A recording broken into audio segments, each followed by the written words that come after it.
Okay, fault rash. So, if you're following the previous videos on these distributors, dúirt mé gur bhfáil úsáid a bhaint an ceann seo a ceann hain. So I was saying I'd like to use this my old gold belly because it seems to be the right vintage and the right part number for it, give or take, being 1956. It's a little bit early, but what I have to do is just fit, because there's still an old set of pints, I'm going to fit the new pints in it, and I'm going to leave the original 1956 condenser in it, because I think I have one fitted to my own gold belly there at the moment and it works fine.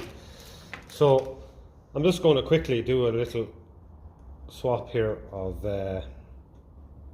pints. Take out the old ones, I just put them in just to see how everything fitted together, and I hope to line up the time mark there on the gold belly and slap in this distributor and see if it runs. So the question you might be asking is why you'd go doing that. Well, it's very simple. As time went on, and they experimented with changing the advance curve on these distributors, and it made a difference to the power, you know, when you had revs, like. So that was the biggest difference. Look up the part number of the distributor that's already fitted to the gold belly on a kind of a Lucas spreadsheet I have there of all the distributors they made. It says that it was superseded by the 40243, and that's this. So the part number of my own is 40298E, I think. This is a 40243E. The 40243F is what's in the what should be in it by rights. But I suppose this is fairly close, you know, being at least the right part number, just the letter being a little bit different. So I still think it's worth trying it. I do find my own a little bit lazy on higher revs. I find it lazy on you rev it as well. So maybe, you know, this revised distributor will correct that. We'll see.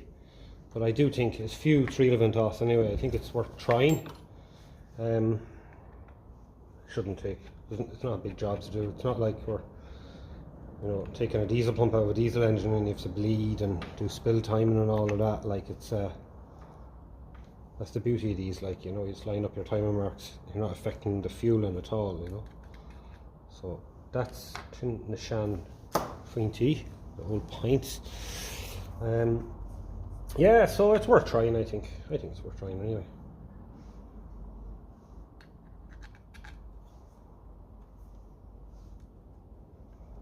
And in an ideal world, I'd like to try all the distributors in the gold belly, just because I'd be selling a few of them, like, you know, no rush, some point to help people out, to help pay for them, because it ended up costing me a lot of money, like with parts and stuff, and postage and customs fees especially. But I'll keep some for my own collection here, and just in case I get another TVO or petrol tractor down the road, it'd be nice to have a spare one.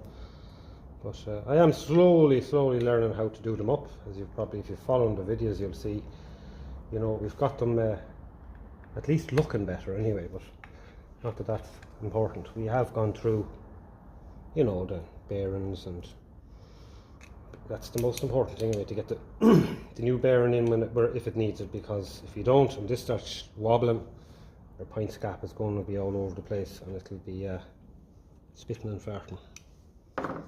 So just a quick swap of the pints.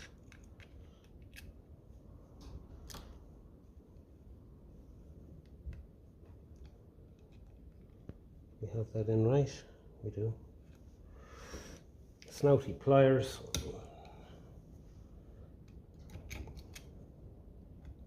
It is the beauty of these petrol engines, like, you know, that you can do this so easy. Like Janie Mac, if you were following the videos on the 1954 diesel Ferguson 20 I was working on, like the spill timer and that was very hard to do. Probably, as I said in the videos, because of a worn timing chain, I would imagine. So that's that done. We'll just do a quick pint scap on them there now. use our Lucas feeler gauge for that. Interesting, it'd be nice to see a spark in this again. I wonder how long it's been OV splonk on. I wonder how long it's been now since it last sparked. It'd be interesting to know, but there's no reason why it won't spark now anyway.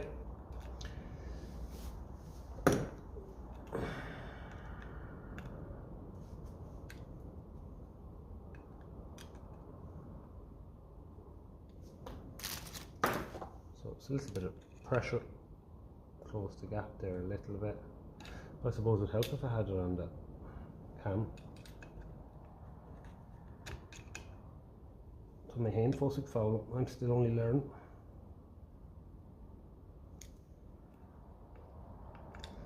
It's a little bit too big, wide a gap yet. Go there.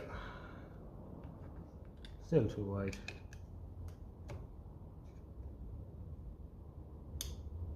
No.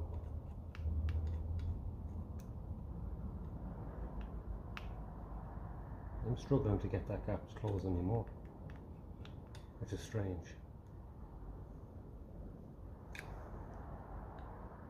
But it's just about perfect. It's nearly as if they were designed not to close more, which is strange. I'm wondering, is this being a later distributor? Is it? Are these the right pints? They should be. Wouldn't have made sense putting anything else in them, but I would like to see them close a little bit more. Okay, I'm pushing that fairly hard now and it's gone to the end.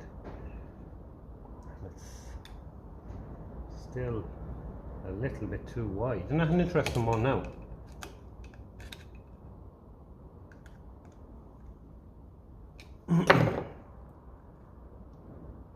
That is a loose fit still.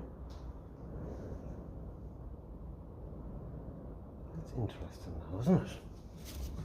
Normally you'd be able to get them to close completely. Let's have a quick look and see how that's operating.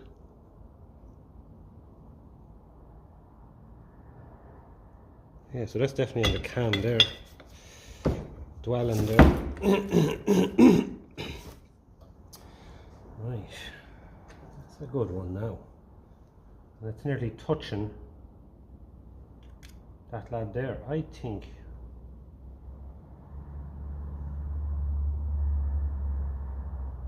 that's strange now, that is. Now if I have to, I can probably change this pints plate, because that's probably what's different than the older one. I'm just noticing there, it is hitting off the spring there. I haven't done anything wrong, I don't think. That's interesting now.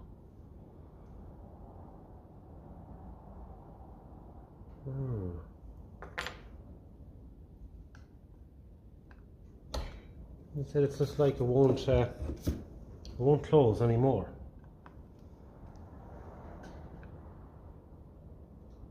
There's your end there.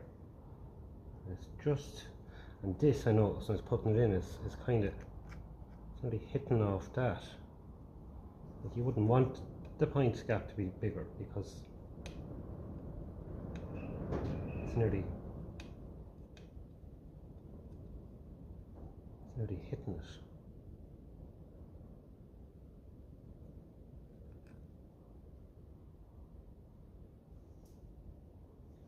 That is a good one now.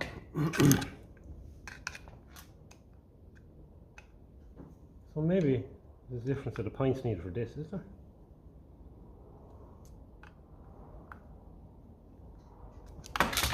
So that's as far as I can close it. It's still just barely scratching it. I'll probably do, but I can't see what else I've done wrong. Now I can put this spring the other side of the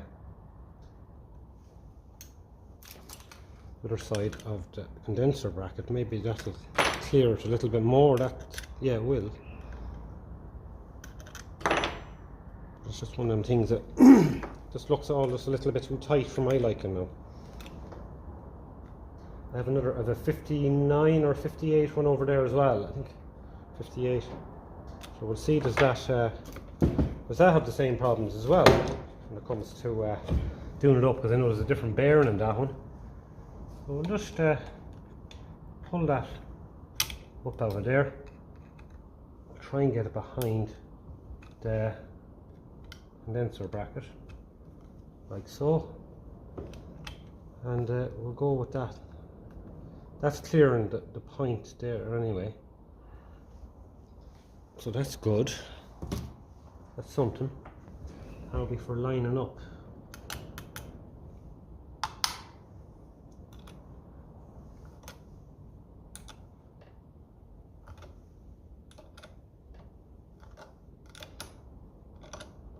Yeah, that'll definitely help that bit, but the adjustment on the points isn't great now. If you're fussy about your 15 thou now, you might be in bother there. That's interesting now.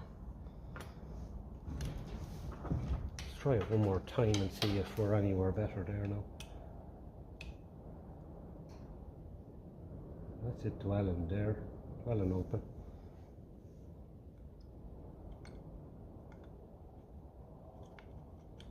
Yeah, it's just a little, it's not too bad, but as I said, you wouldn't get any more out of it. That's interesting now, isn't it? Whereas the other ones you could actually literally adjust them completely closed if you wanted.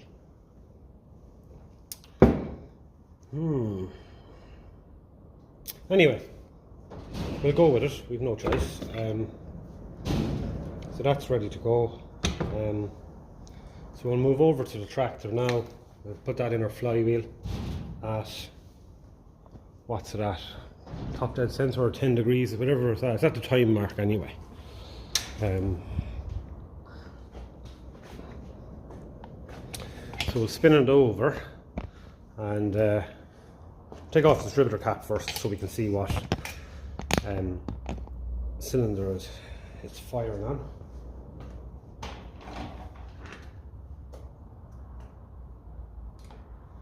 Okay.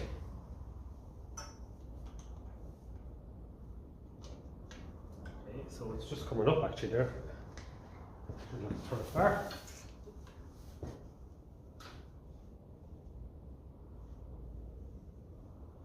There we go. Right, so take that out. Take our key out. Put the key on the end. That'll stop us starting the engine. Bending the screwdriver. Let's put it back in because we'll give that another little check as we're going along. So I'm going to get a few tools. We can leave all that as is. Literally clamp off, power in, off. And that should be it. Keep all these bits together. Shouldn't be that hard to do now. We'll be able to time it up then, and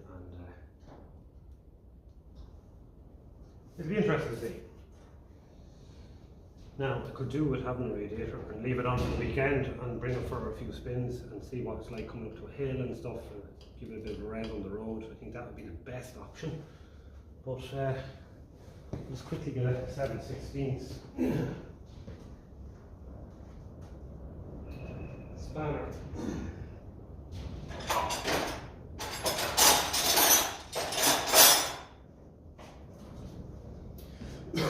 I've never actually removed this before, so we'll see how does it go. And I know that it turns freely to time it, so that tells me that the shaft of the distributor isn't stuck, isn't rusted in place. That cast in there.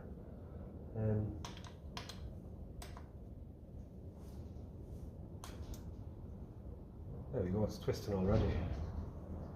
So hopefully I'm kind of going for the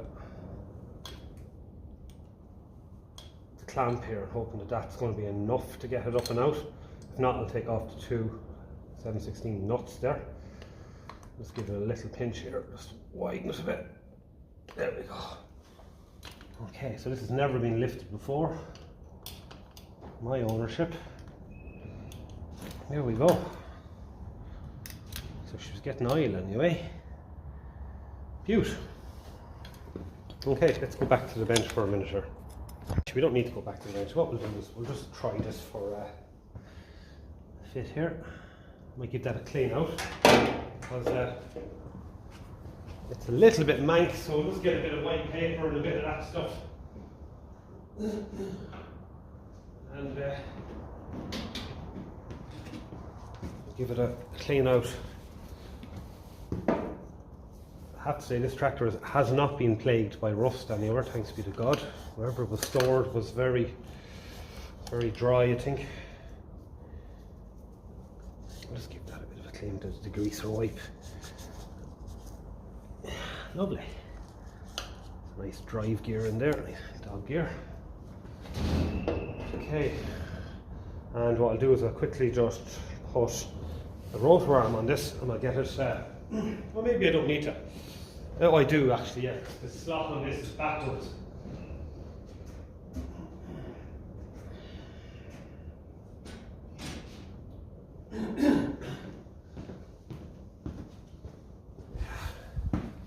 The slot here, this is the one I meant. So I'll put on a little cover on that. We don't need to put a cover on because I'm not going to be leaving it on that long term. We're just going to be checking. I'm going to do all the timing and all that on it. So I suppose from the front we turned the rotor roughly to number 1. That's roughly out there, I think, and got a bit of a twist here and there. Make sure that cap clip has gone down, so we want to keep that up. Caught behind the coil. This little twist, and there she is. She's gone into gear. Okay, that's gone right down. So all our cleaning, it really does make a difference, lads.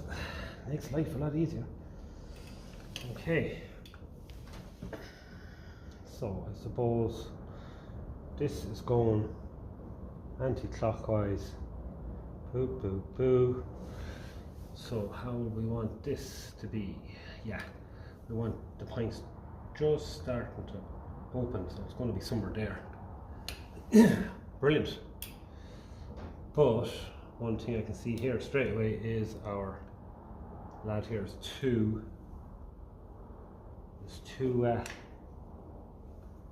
short. So cap clip up out of the way. Turn this around a little bit more. Okay, so this is definitely working out a little bit different, I think, is it? I'm just going to have a look at my own stripper and see what's going on.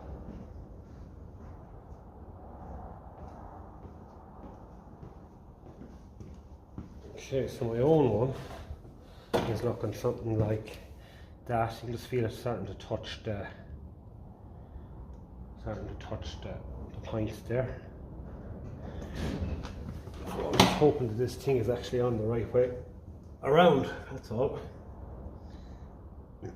So roughly there, fairly close to the cap. So it's about right there, but we're gone over.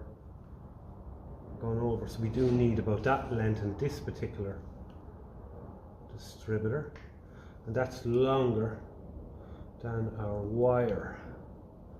So if that's longer than our wire, we have to go on to the next cam, but that's way too far turned. Am I right in saying that is down in here? It is. So the next wire is way in here, and that's not right because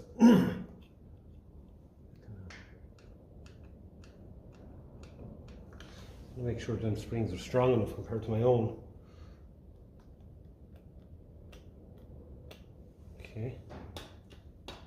They do seem to be doing something alright. But this is the problem here now. Our cat clip is way in. Jesus, that's going to be a right way around there, isn't it?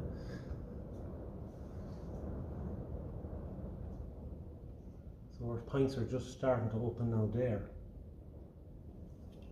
So that is a fair amount of turning. Doesn't look right to me, if I'm being honest. That doesn't look great. I do think that is probably right there. Pints just starting to open there. So our wire is just a little bit too short, I think. And it definitely means we won't be able to open a distributor cap with that tight. These are the little things you never think you're going to run into.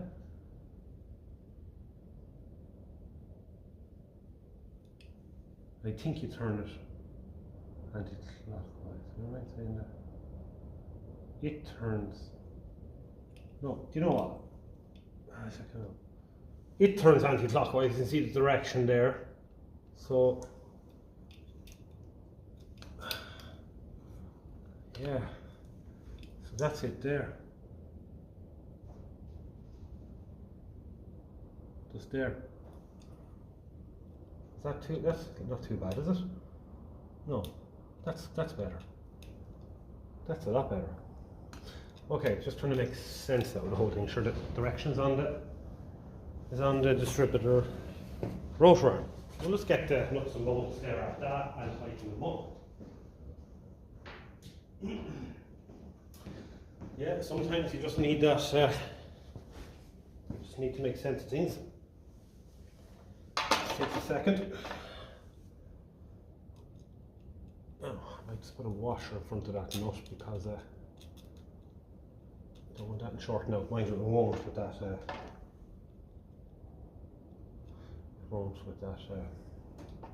Nice insulator on it there anyway. I'll just quickly give him a little tuning.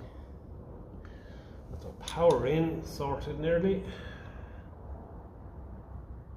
Okay. No. So that's power in.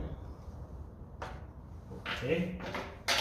What I do is get insulated screwdriver now to test it for spark. So you take out a screwdriver out of the flywheel and just give it a little wiggle there anyway. Make sure it is centralized.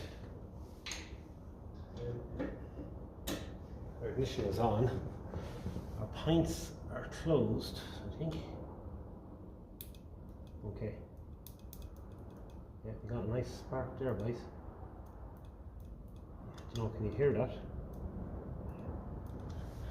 Sometimes it's very hard to see. I think there's something to do with the electric, whatever the science of it. It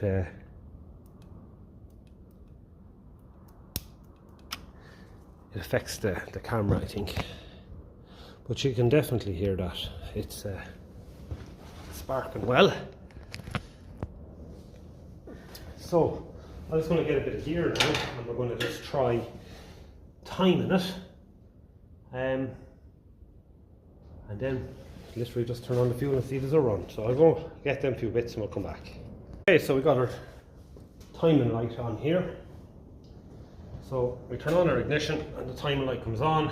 So that tells me that the pints are closed. So it's getting the positive power from the ignition key into the coil. It's getting the negative through the closed pints because one side of the pints is earthed. So by turning the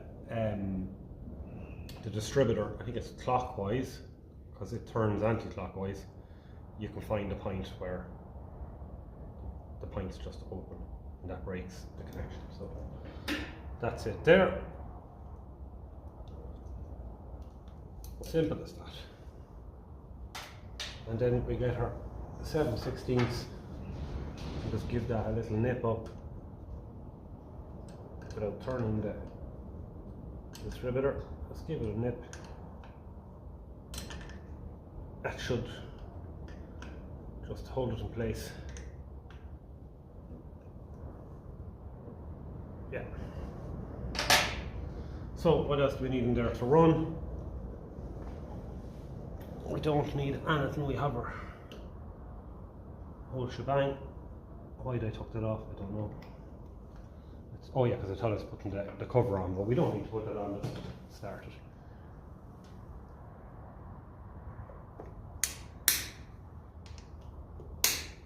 Right, on with our petrol. I'm going to take a few of these tools down because it's still, as you can see, I still don't have my radiator back. It's getting really cord. And I'm going to move you back out of the way. And we'll see how this thing starts. I'm not going to obviously run it for very long because of the fact there's no coolant. There's no coolant in it. So that's okay. Nothing in the way.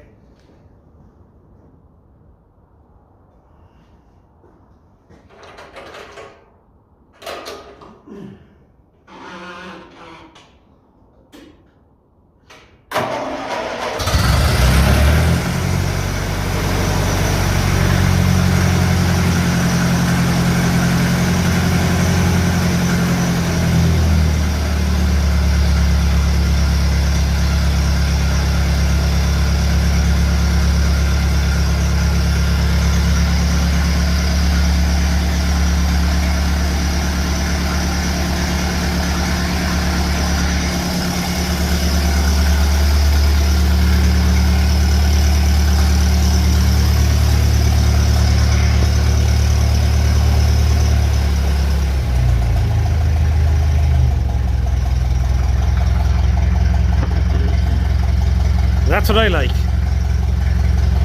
Stick a bit of metal onto an engine, make a few tweaks, and it comes to life.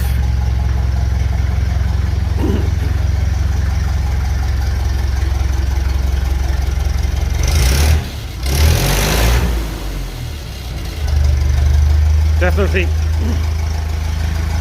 revving anyway.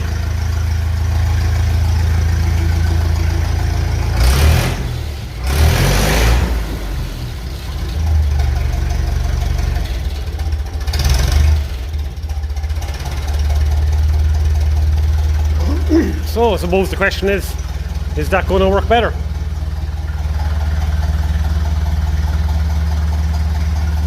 Than the one that was in it. So there's only going to be one way of finding out, and that is getting the radiator back on. I'm not going to leave that running any longer there now because frightened about things getting hot. No, not in the slightest, thankfully. Whew. But there you go. So that is a test for that, a little test. As I said, the big test would be to bring it up a few hills and see what happens on good high revs if those weights are doing their thing. They seem to be nice and free. I was very happy with that distributor. Thought it was really good nick, bearing, bushing, all of that feels A1 in it. So let's take a look at my own one here because I've never had it out before. I always thought that the bearing felt good in it.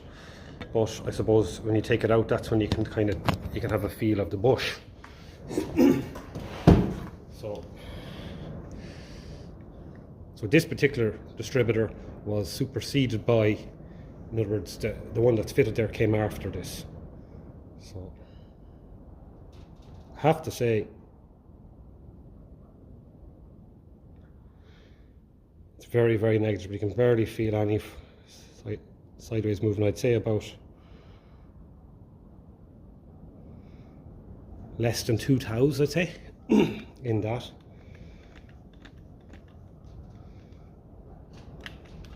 So we'll leave that off for a while, and if that comes out handy, I have to pick up another. There's 2 styles of bearings, one smaller, so I have to pick up another one of them. So I want to get another, and I'll fit it in this because it'll be the same as this. I think we'll take it apart and see, and we'll fit a new bearing to it anyway, and we'll give it the full strip down and the full clean out. But yeah, it's a really nice distributor. But of course the question being, is that one because the later edition. I think the advance on this is a little bit higher, so it could be more powerful. Some of the earlier Ferguson 21s were, I think, 10 degrees advanced when they were revved up. I think these are probably a bit more like 15 or 17 degrees, so it could easily coolant leaking there, so let's catch that. It could end up, you know, just making it a different beat on revs, so won't know that until you drive it, you know. So that's interesting. At least we know it starts, and the runs started as good as it always does there, in fairness, so all good.